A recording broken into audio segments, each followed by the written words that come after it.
Интинским и воркутинским многодетным семьям компенсируют затраты на перевозку личных автомобилей по железной дороге. Соответствующий законопроект внес в Госсовет Коми депутат Руслан Магомедов.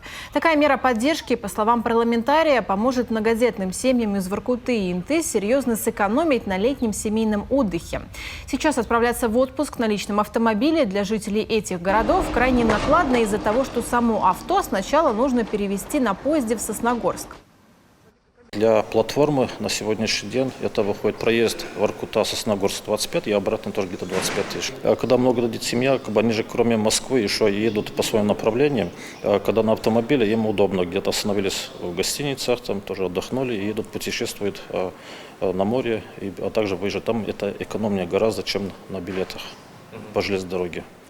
Компенсировать траты, то есть порядка 50 тысяч рублей, предлагается за перевозку одного автомобиля. Мера затронет около 800 семей в Воркуте и порядка 300 в Приполярной Инте.